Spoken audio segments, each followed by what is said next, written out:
carpet with fish.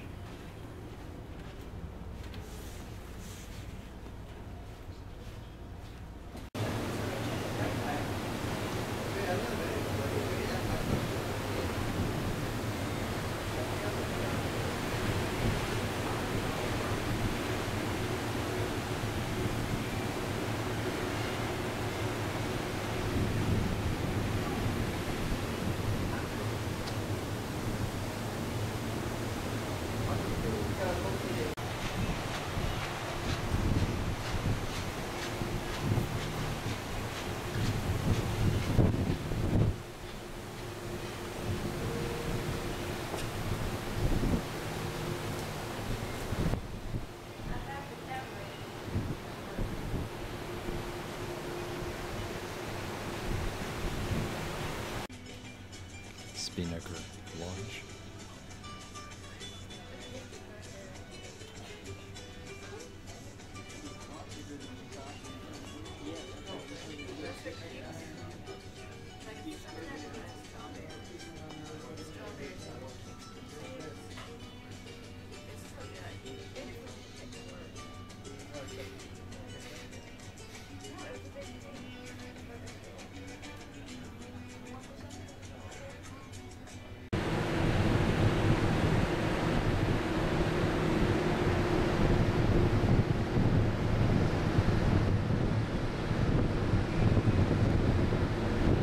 Way to Nova Scotia, Halifax.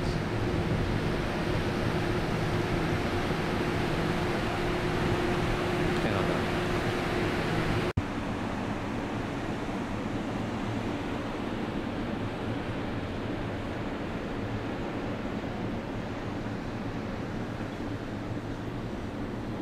Halifax, Nova Scotia, Canada.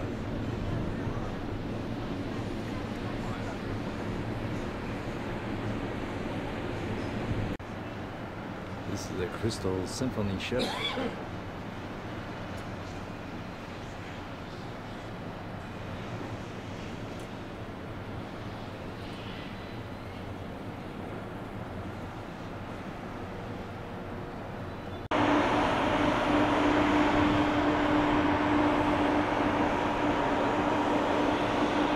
Halifax, Nova Scotia, Canada.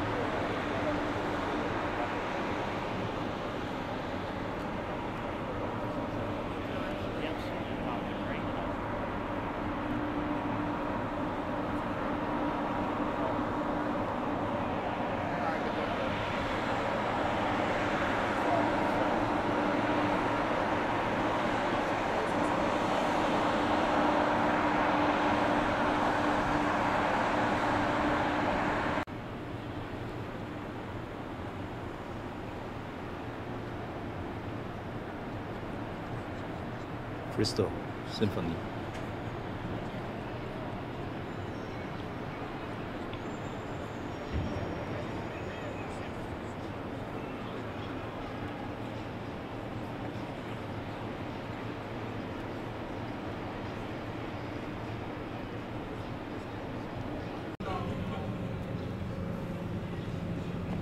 We're in Halifax, Nova Scotia, Canada.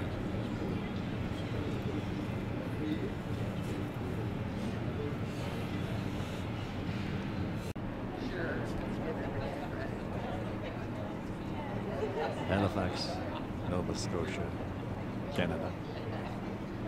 We're in port, in the harbor.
enemies actually changed. Originally, it was the French that the British were concerned about. They were fighting for control. If you're on the cruise ship and you're going up to Sydney, Cape Breton, well, Cape Breton was actually controlled by the French. It was part of New France. And there's actually a French fortress up there called Louisbourg. The British eventually captured that. They took it twice. The first time they handed it back, and then they recaptured it a second time. And then they went on to conquer Quebec and all of New France. So the French had their own chaos back home. They had the revolution, and essentially they gave up. We're at the highest point of the city right now. And if you take a look around the skyline, you don't see any buildings. All you see is blue sky. And you'll note that they didn't actually build the Citadel, the fort, on top of the hill. They built it in the hill. And to answer the gentleman's question that was just asked, the reason for that is the guns are so powerful. There's a gun right up there on the corner of the fort. It's a 9-inch RML. It can fire 2 miles accurately. These are rifled guns. So when the shot comes out, very much like a football, if you throw it, it just kind of has an odd spin to it, goes all over the place, not very accurate. You have a nice football, nice spin to it, it goes far and it goes straight, and it goes true. Very much like a rifled gun. So the curls in the barrel force the shot to spin, so when it comes out, it's that much more powerful. So the reason why the Citadel is built inside the hill and not on top of it is because at this point the guns are so powerful, anything you build above the ground, the walls in particular, within a matter of days, if not weeks, could be knocked down.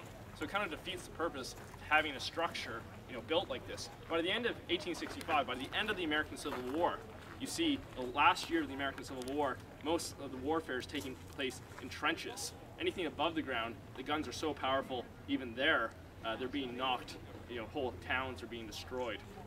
So I hope that answers your question as to, as far as cannonballs, I guess, on the fort. And the other one is that brick building in the far left corner of the North Parade. They're quite separated. They didn't want to put all their eggs in one basket, but the idea was this was probably one of the most valuable places of the fort when it was being used in the 1860s. So at any given time, they could have had up to £250,000 pounds of black powder on site. There would have always been a sentry out front where you came in, and there would have been sentries posted to each of the magazines. Nowadays we have ceremonial sentries, very much like Buckingham Palace. They stand there at attention, look straight ahead, don't laugh at jokes, and talk to tourists. Back then, they would have actually challenged someone who was coming into the fort and said, who are you, what's your business, carry on. So I'm going to take you through the magazine. I'd ask that you just watch your head as you come in and your footing. It is a little